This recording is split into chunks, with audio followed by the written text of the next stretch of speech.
talk a little bit about quality resolution systems. So, Kiara, what are you working on here with your startup? So we efficiency firm. So change really our passion and really our business. Working on, making sure that the companies are the most efficient, eliminating agencies or anything like that, to an profitable, getting the best performance from their processes, their products, and things like that. Our QRS framework. Okay, so I'm getting like every third word. So, Thomas, are you getting more of it? No, I was same for me this time. About every third word. Yeah, we're not getting a whole lot here. The internet connection is just not going well for it. It's just we can barely hear what you're saying. Maybe I can do a change of scenery. Yeah, I'm not sure. Can you give me? Yeah, why don't you come back and Thomas and I'll talk for a few minutes. Okay. Okay. Well, it's us again. It's surprising. It's like last time it was a little bit sporadic, but this time it's so much better that it's like night and day difference. Yeah, for sure. So why don't we talk about Varsity Gems a little bit, because you got a lot of stuff going on over there. Yeah, we're launching next week, officially live to the world. So we did have a bit of a delay this week with a security issue that came up, and obviously we want to remedy that, but we're ready for our launch, and we've got a couple of big pieces of news that we're not ready to go public with, but that we will be next week going very public with, along the partnership line. So partners that will help us really growth hack the company and get in front of a lot more people. So it's been great. The only downside is one of our interns is going back for football camp now. So he's going to be gone for the next couple of weeks and 2 days. And my CMO just popped in and dropped a message. So that's cool. Brendan's on board now and working with us, which is great. It took us a while to get Brendan on board. Now he's here. We have him and he's awesome. So that's our CMO, Brendan Casey. Well, you hit a couple things. I want to slow down here. I want to catch a couple of those things you talked about. Number one, talk about IT problems. So I'm buried in IT problems right now. Literally, I'm looking for a new CTO, CMO. Like we're in IT hell. We've been for the last few weeks with HostGator. It's been a nightmare. We can't get our websites up, which is good because we're not launched yet anyway. Yep. If you want to talk about your security stuff, because I think a lot of people overlook this for early stage businesses because you don't have a ton of resources to deal with. It's not like you have this huge SWAT team IT department that can take care of stuff. When stuff starts breaking, it can be challenging. Yeah, well, we actually do have a SWAT team, so I feel you're at Grand Valley, so you're a little different. Yeah, I have a very advantageous situation because our technical partner is McFadden Digital, which is a pretty big established international builder of marketplaces and e-commerce. And so they do have a great team. And that's why we're in the position we are to be doing the security testing, because you're right. A lot of startup type companies do not do that testing. And when you're talking about things like blockchain and NFTs, you want to make sure you're secure. The last thing you need is to go live and then have some kind of cybersecurity issue that derails you right away. So we have a SWAT team that is working on it right now, and they found an issue. Thankfully, now we can deal with it. And that's really great for us. I mean, McFadden has been an outstanding partner of ours and are very vested in what we're doing and what we're trying to accomplish. So that's great for us. The other thing is, in some ways, it actually buys us some extra time. We're onboarding a bunch of athletes. So we're doing it. That the part that we don't have a SWAT team for is some of that, the internal day-to-day operations. So, making sure that we get everything right the first time and launch with the right, situation, right security, right everything, and the sales work and all that stuff. That's really important when you have a marketplace, because if someone's first experience is bad, they're not going to come back. Yeah, absolutely. All right, we're going to try Kiara again. Let's see if we can get her going. Kiara. Hi, you guys. Hi. Now I can hear you again. So you got pieces. Okay. Yeah, I'm getting every third word. We'll figure it out next time. We'll do it again. Third time's a charm, right? Yeah, the IT stuff can be challenging. Like I said, we're evaluating solutions right now, but we're getting ready to do our raise for Omega. We're going to do probably a soft friends and family round. So we're getting all our ducks in a row anyway. So it gives us a chance to kind of take a step back.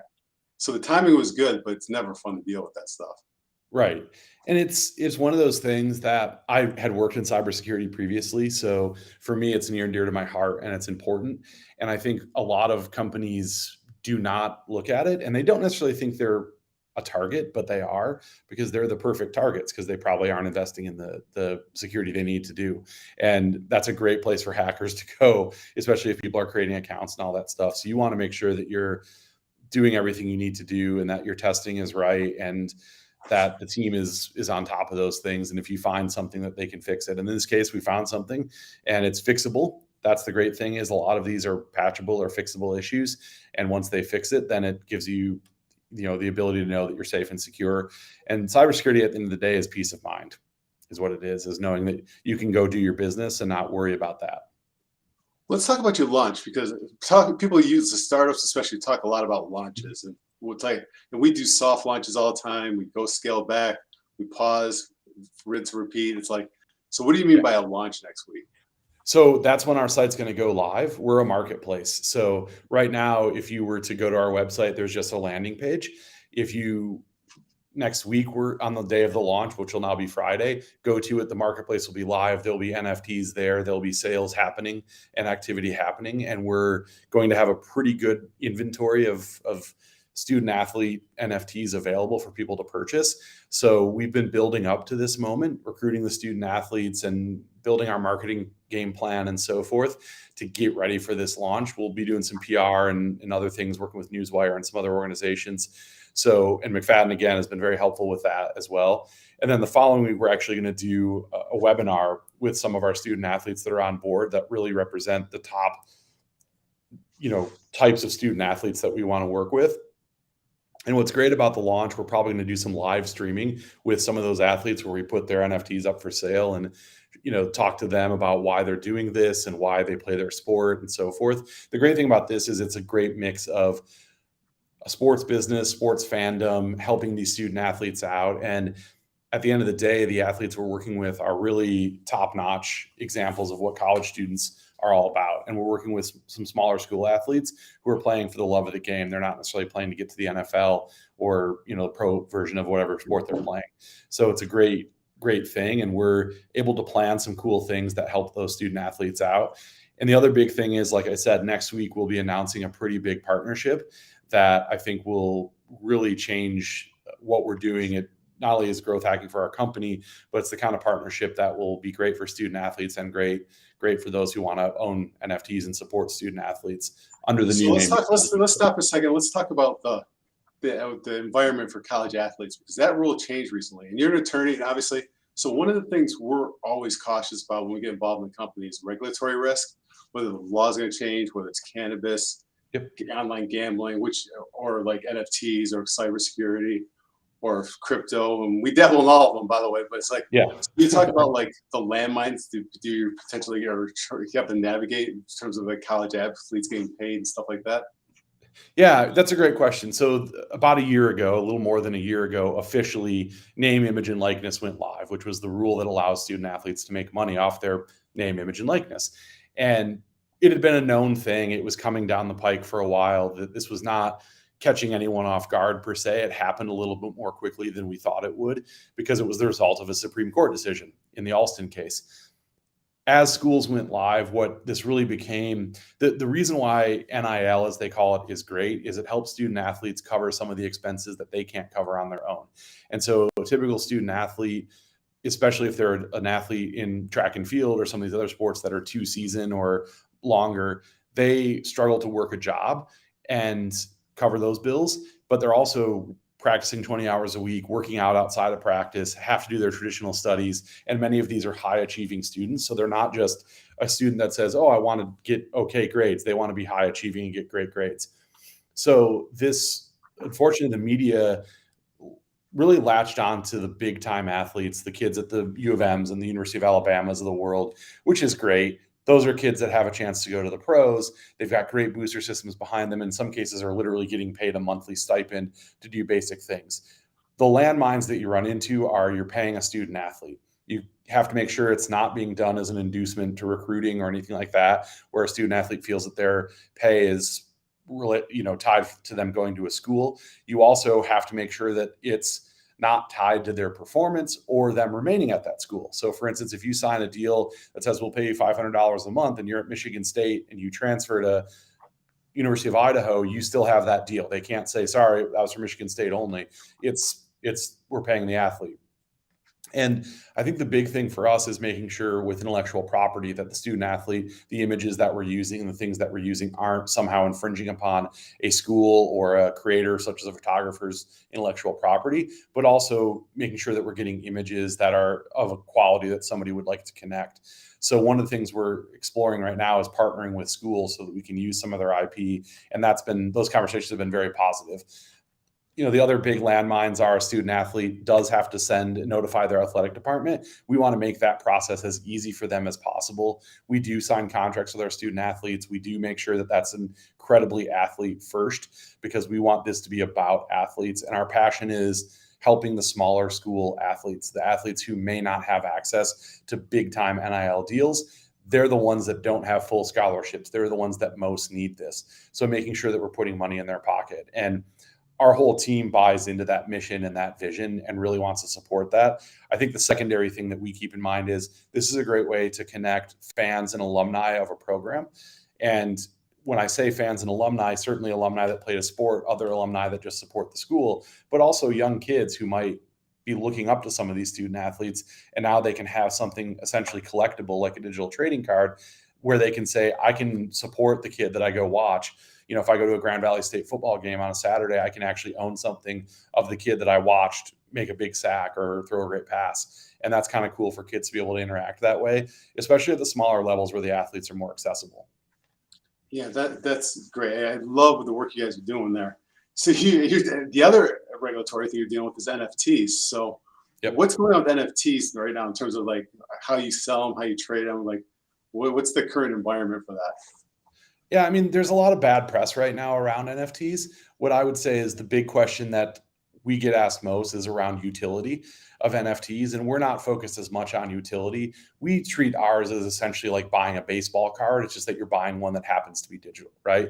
The where it gets into really a stickier area is, am I buying a security or something that is really I'm buying it for speculative reasons, right? And if I buy Bored Ape Yacht Club or some of these other ones that I'm hoping that they go up in value, what does that mean? How are they taxed? How are they regulated at all? If they are, they're in this new sphere with blockchain and Web3 that maybe isn't really fully fleshed out, and we don't know how regulatory bodies are going to look at them. The other thing is the market to some extent fell out for some of those because people realized, if I'm buying something that really doesn't have a utility or a reason to be owned, why would I do this if there's no backing to it? So we avoid that by making sure that, again, we focus on our mission, which is, yes, these are collectible and we hope that they appreciate in value. And we hope that every now and then we get a kid that goes on and becomes a pro and you could have owned the first NFT they ever created, because by the time they're 5 years into the NBA, NFTs will be normal and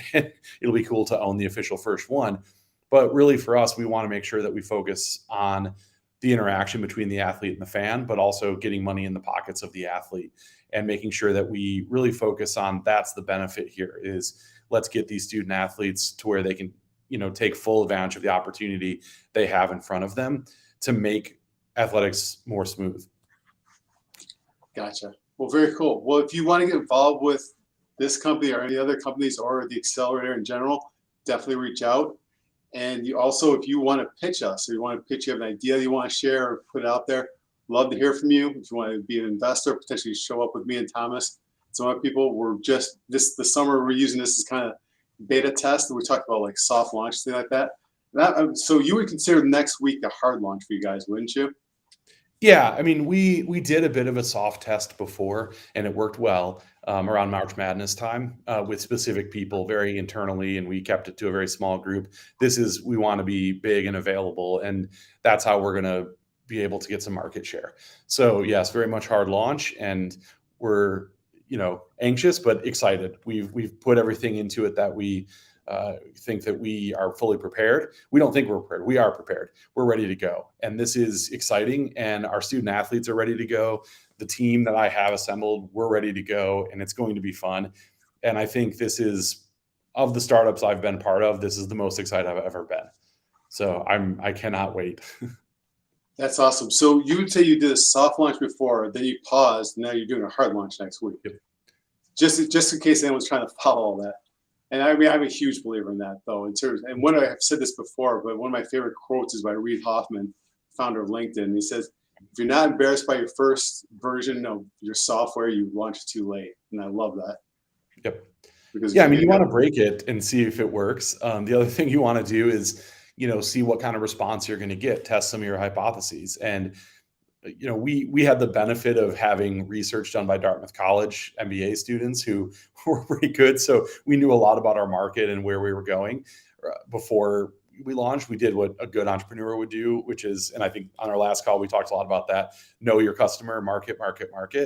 But what I would say is there's a real benefit to putting something out there, letting people play with it and say, hey, it's not functional or not great, and getting feedback, because when people give you feedback, especially feedback that isn't positive, that's how you grow, right? As long as it's constructive. I mean, some people are just going to say, you suck and I hate you, go away. Especially on the internet now, we have trolls. But, if you're getting good constructive feedback from folks and you can see the issues, that really helps you. It benefits you. And anyone who's an entrepreneur thrives on feedback.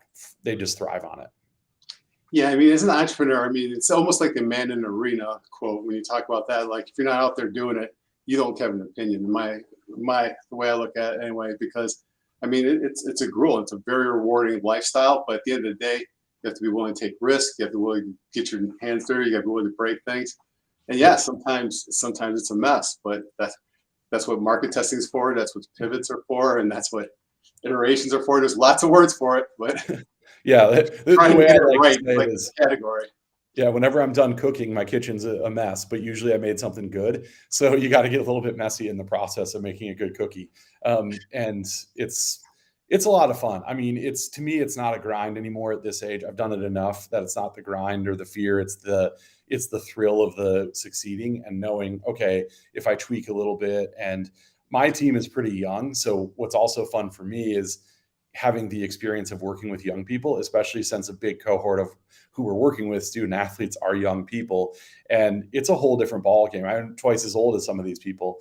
And it's great to have feedback from people that age that, wow, there's things about the world right now that are very different from when I was 21 that I want to understand and need to understand to succeed here. And I think that's the other cool thing here is it can help bridge some of the generational gap that we have, where the younger generation they need to be tempered sometimes and they need to be coached, but they're also good at, showing us the things that we don't know about that we need to know about in the coming world. So, yeah, we're grandparents in this industry, but that's okay. yeah. We make up for it in wisdom, right? Thankfully, I'm not yet a literal grandparent, but I'm close. So, yeah, yeah, me too. I know it's coming. Yeah, right. Not close, hopefully. Not aware of anyway. Yeah, people tell me I look a lot younger than I am, so I'm holding on to that. Yeah, I was ID'd at a bar this weekend, and I still don't know how I feel about that, but I think I'm pleasantly flattered. Yeah, I take it. Well, Tom, it's always fun talking to you. Good luck with the launch week. I'm sure we'll be checking in soon, and we can talk more. Yeah, thanks a lot, Ryan. Have a good one. Thanks, you too. Good luck today.